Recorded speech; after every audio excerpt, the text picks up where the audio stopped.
welcome to the Classics Capsule with me, Sean McKeon, for the first show of 2020. Turning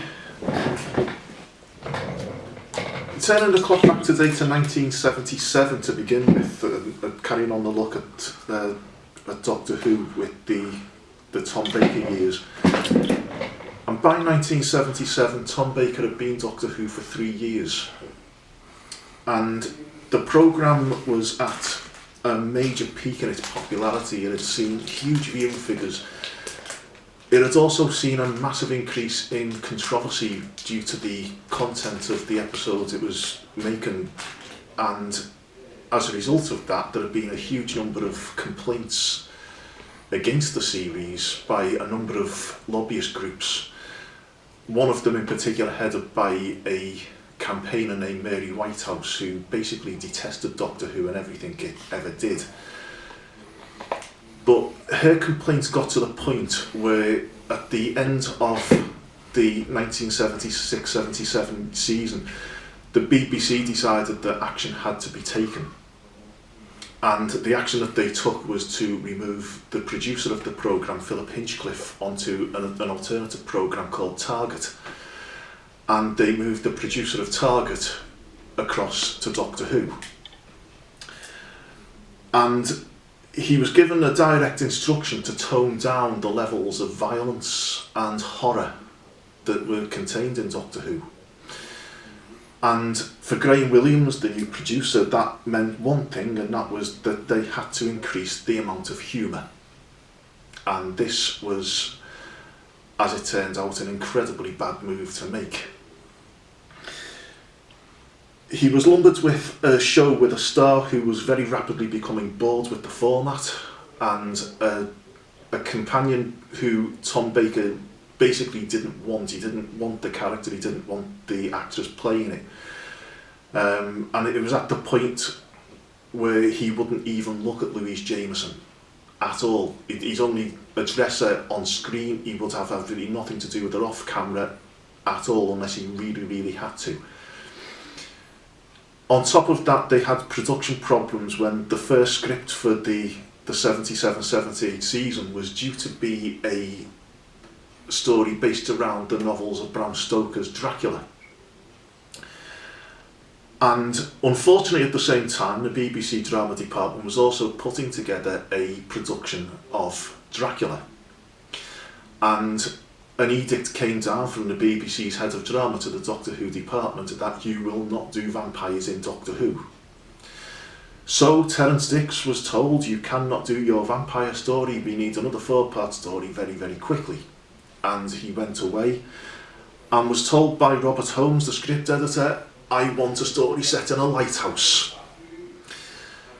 And the result were 4 episodes of absolute perfection, really. It's a sort of, it has a foot in both camps, where it doesn't cut away from the sort of horror style of the last 3 years, but it does it in a very much toned down way. It sort of gradually eases the viewer away. And the 4 episodes, The Horror of Fang Rock, are absolutely superb, incredibly atmospheric. But Tom Baker was very rapidly becoming uncontrollable on it, and he wouldn't listen to a word the directors were telling him. He knew better, and in the end, the Paddy Russell, the director, was just letting him do what he wanted, basically, and like she'd focus on the other characters. The following story was when things really started to go wrong with Doctor Who, with the monstrous decision to introduce another companion character of a robot dog named K9. This thing was only ever intended to be a 4-episode character, and unfortunately Graham Williams fell in love with it the minute he saw it. And the result was that the end of this particular serial was altered so that K9 could be included at the end, going off in the TARDIS at the end of the story. It was an absolute disaster from start to finish. The thing itself, the prop, was remote controlled, and it operated on the exact same frequency that the studio cameras operated on. So anytime it got too close to one of the cameras, it went completely out of control and would generally slam into the studio sets. It was impossible to use on location because it couldn't handle any rough terrain, so it had to have boards put down for it wherever possible. Tom Baker detested the thing because to do a dialogue shot with it, he had to get down on all fours. And the whole thing was just an absolute nightmare from start to finish, but it also had a major plot flaw. Because K9 was supposed to be this incredibly intelligent supercomputer that knew absolutely everything. And at various points in the story, the Doctor would ask K9 a question which would unravel the whole plot. To which K9 would immediately answer, "Negative, Master." And at one point in one take, Tom Baker in one particular story turned round and screamed at the K9 prop, "No, that's your trouble. You never know the answer when it's really effing important, do you?" Dead right. It was a major, major problem. But while Tom Baker hated K9, he loved John Leeson, who provided the voice of K9. And John Leeson, amongst other things, was a crossword compiler. He still is a crossword compiler. And each time K9 was out on location, John Leeson would go on location, but he'd stay in the transmission vans, hooked up to all the monitors with a microphone, so he could provide K9's dialogue live for the actors. And any time there was a break, Tom Baker used to make sure that he and John Leeson had exactly the same crossword, the same newspaper, and the two of them would sit there. Tom Baker, doing the crossword puzzle, sat outside with K9 sat next to him, and John Leeson sat in a production van a mile or so away, doing the exact same crossword, but as K9. So it looked to people watching what was going on like Tom Baker was sat with K9 doing the crossword. The number of people who apparently fell for that was absolutely incredible. As the season carried on, Robert Holmes decided that enough was enough with being a script editor. He wanted to go back to being a proper writer again. And he was replaced by a former producer named Anthony Reid, who was blackmailed really into going back to being a script editor. And as with the new standing tradition, the outgoing script editor wrote the first story for his successor. And Robert Holmes had just been given an absolutely monumental tax demand, which he really wasn't happy about. And as a result, he took his ire out in Doctor Who and wrote a 4-part satire on the British tax system. The Sunmakers is an incredibly cheap story. It's set an awful lot against black drapes because they basically just didn't have the money anymore to build big elaborate sets. So they would have a couple of corridors consisting of a couple of walls and then gantries with black curtains around them to make it look like a huge space. The Sunmakers itself is wildly funny. It tells the story of a race of aliens called the Gatherers taxing a human colony on the planet Pluto to near extinction. And one of the off-screen characters who's only given a name is one of the Gatherers named Gatherer Pyle. There's references to the P45 corridor and things like that. It's just full of completely off-the-wall references where Holmes just really lets rip at the taxation system of this country. They got away with the black drapes. They couldn't in the next serial, which was called Underworld. And it's a take on the story of Jason and the Argonauts, given the Doctor Who treatment, where a group of astronauts are on a quest to find the genetic race banks rather than a golden fleece. But there's one leader and 7 compatriots, Jason and the Argonauts. The only problem with it was an awful lot of it was set in caves, and the BBC did not have the money to go out and film in caves on location, and they didn't have the money to build cave sets. As a result, rather than abandon the story because both Graham Williams and Anthony Read really liked the story, they decided to go ahead with it, but to do all of the cave scenes against blue screen. Now, nothing on this scale had ever been attempted before. Blue screen was still pretty much in its infancy when it came to television productions.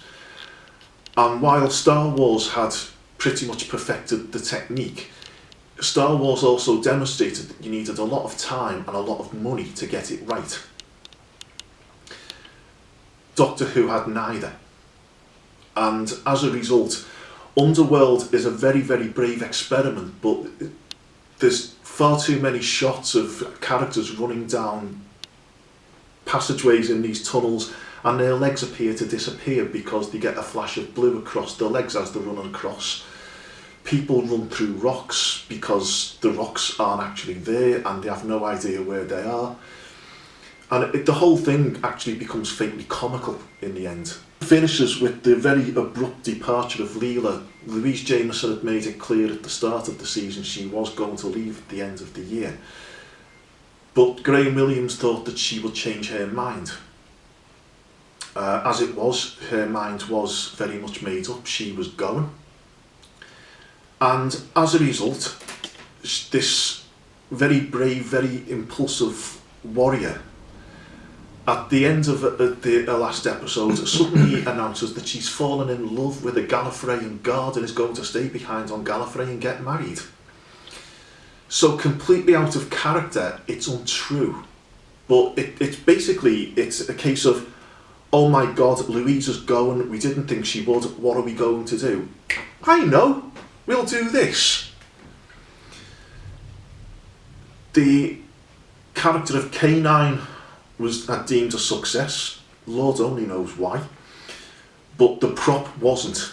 So the prop was redesigned, and so K9 Mark 1 was written out and also stayed on Gallifrey with Leela, to be replaced the following year by K9 Mark 2, which everybody thought was going to be so much better and work so much more efficiently than the old one did.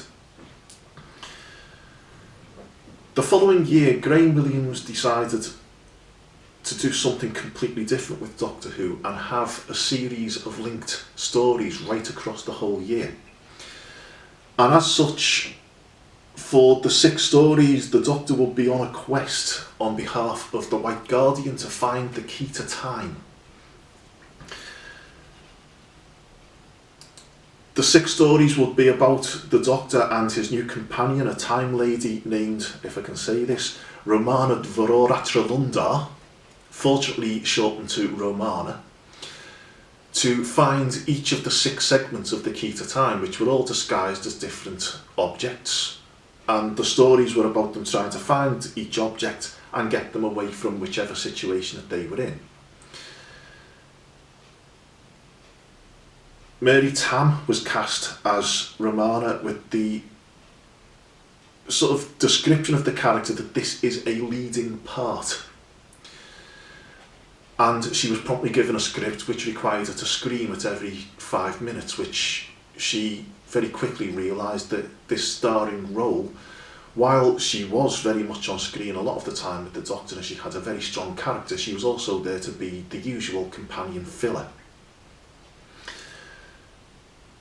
She wasn't particularly happy about this and chose very early on that she would do this 1 year and that would be the end of it and she would get away.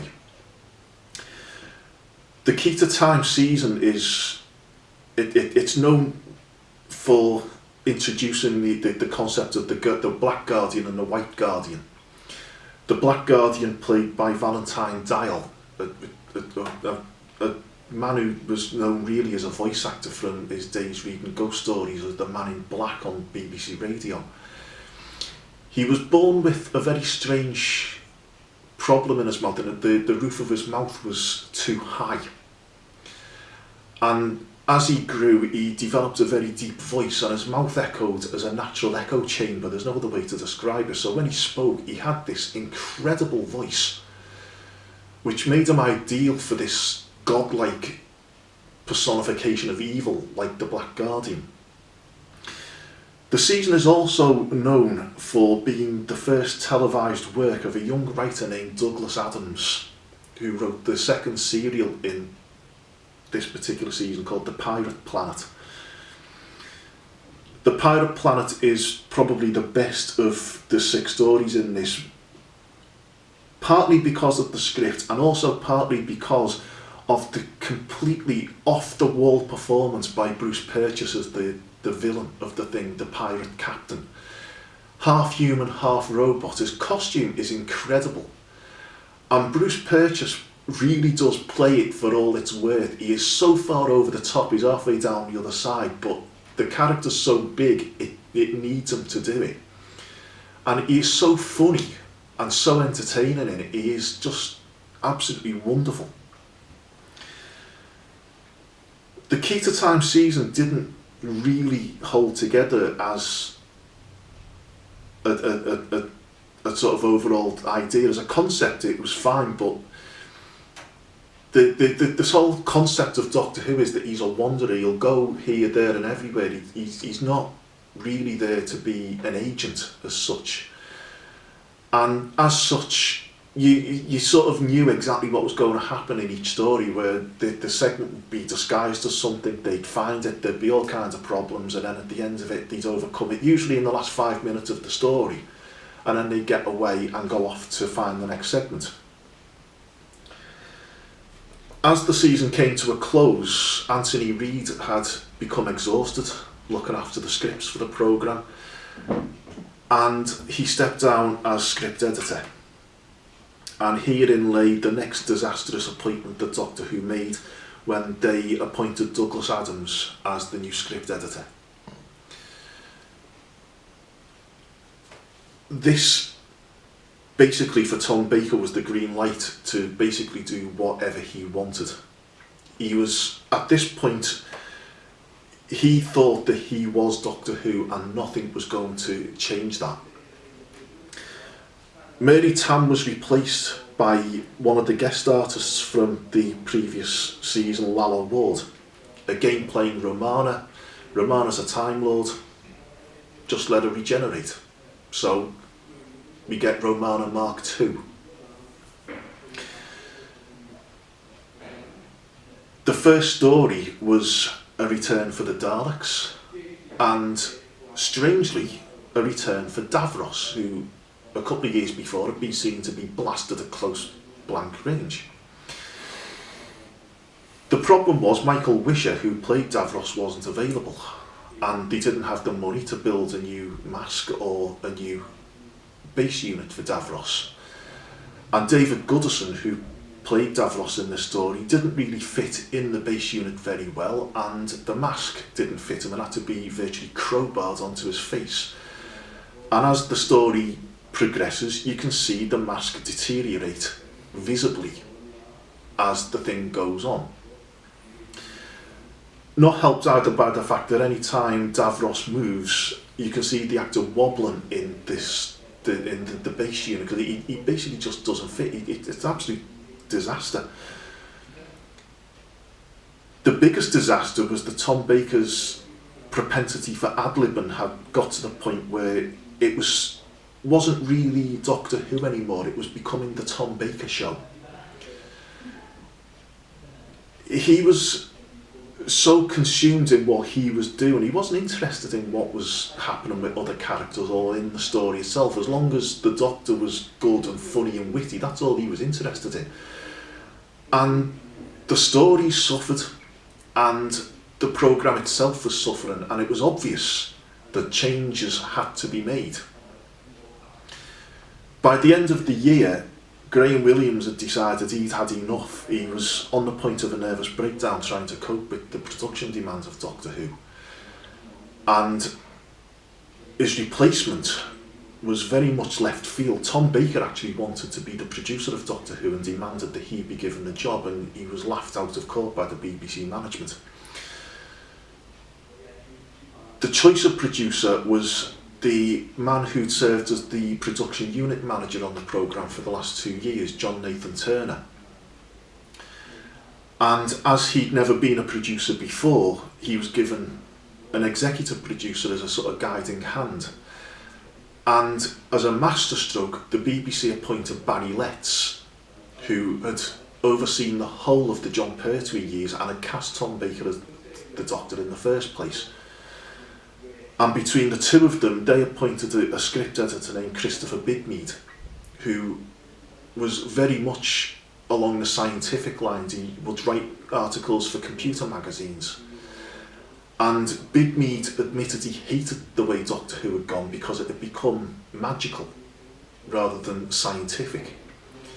And if he was given the job of script editor, he was going to get it back to being about science and about education, which is what Letts and Nathan Turner wanted it to do as well. Tom Baker was dead against all of this. He was even more against being told, from this point on, you will wear makeup, because he was refusing to wear makeup. He'd much rather be down the pub or in the BBC bar getting completely tanked up rather than be putting makeup on. And he was told, you will also stick to the script so that other actors know what you are doing, and you will also stick to what you actually do in rehearsals rather than go into the studio and just do what you like. Baker argued non-stop against all of this, but eventually realised he was going to have to do it because there was no way he was going to change anybody's minds. And at the annual production meeting, as per usual, at this point Baker invited himself to this meeting. He sat and listened to what everybody had to say about the direction that Doctor Who was going to go in, and then said something that he was saying on a pretty much annual basis by now of, I think it's probably time if I step down from this. And whereas the previous 2 or 3 years when he'd said this, the management had said, oh no, please Tom, please stay, on this occasion everybody in the room all sat and quietly nodded their heads. Nathan Turner's changes didn't stop with the new Doctor coming in. He completely revamped the theme music for the first time that would be realised on a synthesizer rather than by electronic noises. I understand that. Nathan Turner's changes to the programme didn't stop with a new Doctor. He also completely revamped the title music. For the first time it was realised on a synthesizer rather than electronic noises being pieced together. And the title sequence was also given a huge revamp. He also decided that the overall setup of the programme was far too smart, in that you had the Doctor, who was known to be an absolute genius. You had Romana, who as a Time Lord was equal to the Doctor in abilities and intelligence, and K9, a mobile supercomputer. So he decided that the time had come for Romana to leave, and he also decided K9 would be written out. The BBC management vetoed his idea about K9 being written out because Graham Williams, before he left, had committed a monumental amount of money to improving the K9 prop. The idea being that it would be able to cope better when out on location. So location shoots would work a lot better and a lot quicker, and its radio frequencies were altered so that it would behave better in the studios. While Nathan Turner wasn't happy about having to stick with K9, he accepted the thing and he created a new character as a companion. One of the rare occasions that a male companion was going to be included, a very young, naive mathematician who was named Adric.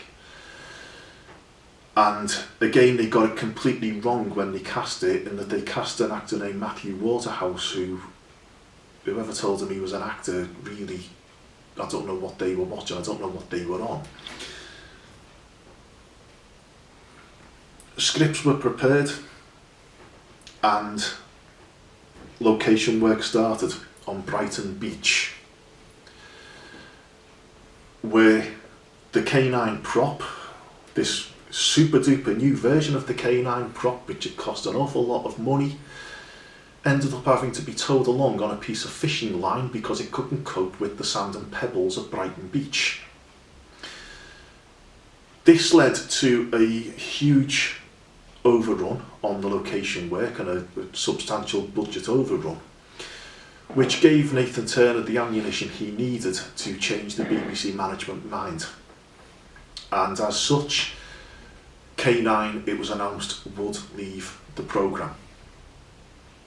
There was a huge outcry about this. It was like, you can't get rid of K9, but you know, the sooner it was gone, the better, really, for the good of the thing.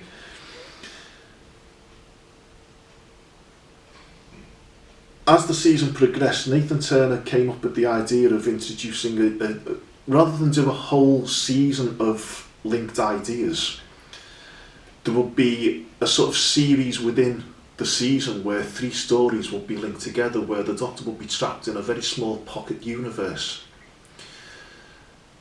And as a result of that, there were 3 stories that were actually quite vivid in each right. The first one, all about evolution, and about how evolution can play tricks, and the whole concept of this was the story which introduces Adric. The next one, which was done more out of desperation than anything else, they went back to the Terrance Dicks vampire Dracula story and altered it to be set in this little pocket universe.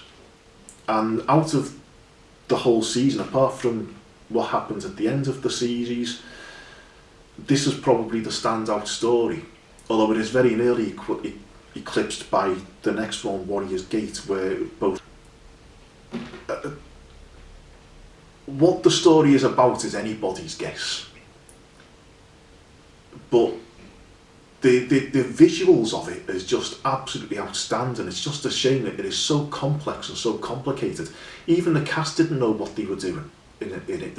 No one understood what it was about. It was a case of just go in front of the cameras, say your lines, and then go off set again. That's all we can do. Warrior's Gate produced some controversy in that the director saw absolutely nothing wrong in shooting off the set. So you could quite clearly see where the set started and finished off the studio floor, and you would see the studio lighting gantries at the very top at some of the angles that he set up. It was very, very strange. And the production team got into a huge amount of trouble as a result of this. This is very much against the rules. You don't do things like that, but it was done in this Doctor Who serial. The next 4 episodes really set the mood for Tom Baker's own departure. And as a bit of a masterstroke, no pun intended, the character of the Master was brought back. Again, initially played in the emaciated form he'd last been seen in The Deadly Assassin, now played by Geoffrey Beevers. But at the end of the story, he steals the body of one of the other characters, and so becomes properly humanoid again. And Anthony Ainley was cast as the new Master. Absolutely nothing wrong with the choice of actor, and Anthony Ainley was a very, very good choice. But the rug was pulled from under him, very much so, by the very strange decision to make him up to try to look like Roger Delgado. Rather than let him have his own look and his own appearance and everything, no, he was given the same slick back hair and an absolutely ridiculous looking fake moustache and beard. Ainley very wisely chose to play the part in his own way and gave us a version of the Master who, while he was still very charming when he chose to be, he was also very much more of a psychopath, and a very sardonic one at that.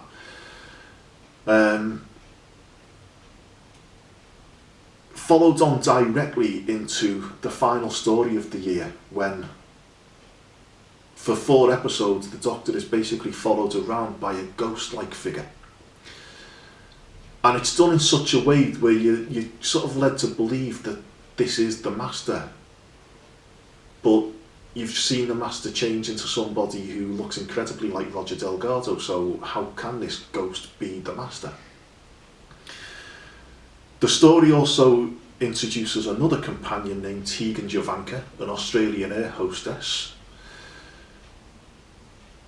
introduced very cynically by Nathan Turner with the idea of getting a co-production with Australia and hopefully being able to go to Australia on location filming. And partway through the story they introduce another companion named Nissa, whose father had been killed and taken over by the Master in the previous story. At the end of the serial, the Doctor falls from the top of the Jodrell Bank radio telescope, and then cuts to a studio scene where, to try to reenact Jodrell Bank, the BBC gave the Doctor Who team the Top of the Pops set, which was basically a load of scaffolding all around the studio. So that was put into the Doctor Who studio, and Tom Baker takes his position, and at the end of the story his body merges with the ghost-like figure, which is then revealed to be the next Doctor, who has come back in time to oversee the transformation into his new self. In terms of the new Doctor, Nathan Turner's original idea was to go for a then young and up-and-coming actor named Richard Griffiths. And while Richard Griffiths was very, very keen on taking the role, he wasn't able to commit to doing it because he was also committed to doing a whole range of things which clashed with the production schedules for the following series, which would have been his first year as the Doctor, so Richard Griffiths had to drop out. Martin Jarvis made it very clear he had absolutely no intention of going along with something like that. And so, for inspiration, Nathan Turner returned to another programme he'd worked on as the unit manager, All Creatures Great and Small. And he remembered an actor in that, again, young, up-and-coming, very, very popular, named Peter Davison. And he contacted Davison and asked him would he be interested in taking over as Doctor Who. And Davison's initial reaction was to say no to it. He'd been a fan of the programme, he'd grown up watching it through the 60s. And before he made a final decision, he went and spoke with his All Creatures Great and Small co-stars. And Christopher Timothy was like, it's very much up to you. Robert Hardy told Davison straight, if you turn this down, you are an idiot. And as Peter Davison now says himself, if he had turned it down, it's something he'd never be able to talk about, because you can't really say when whoever takes over takes over. I was offered that, but I said no to it. Peter Davison subsequently agreed to take over as Doctor Who. Very much a left field choice, but the whole idea is when a new Doctor Who comes in, you make it different. And by casting somebody so obviously different to Tom Baker, that was always going to be the case. Over the 7 years Tom Baker played Doctor Who, he very much cemented himself in the public's eye as the Doctor. And really, for the series' sake and for his own career's sake, he should have gone 2 years earlier for me. He really did stay with it for too long. His boredom on screen is very obvious towards the very end, and it's quite obvious that he really does want out of the thing. With that said, his stories are never less than 100% entertaining. The ideas behind them are often very, very wild, but his performances, even when he was just going off and doing what he wanted to do with absolutely no regard to what the story was about or what anybody else was doing, you really can't take your eyes off the screen when he is there. And at the end of the day, you always wanted to know what happened next, which isn't that the basis of all television drama, especially science fiction? But with his departure, the series went off in a completely different direction and also went into probably one of the most volatile periods of its entire history. But more of that when we go back into the capsule and again look at the adventures of Doctor Who. Until next time, this is Sean McKiernan signing off. Thank you.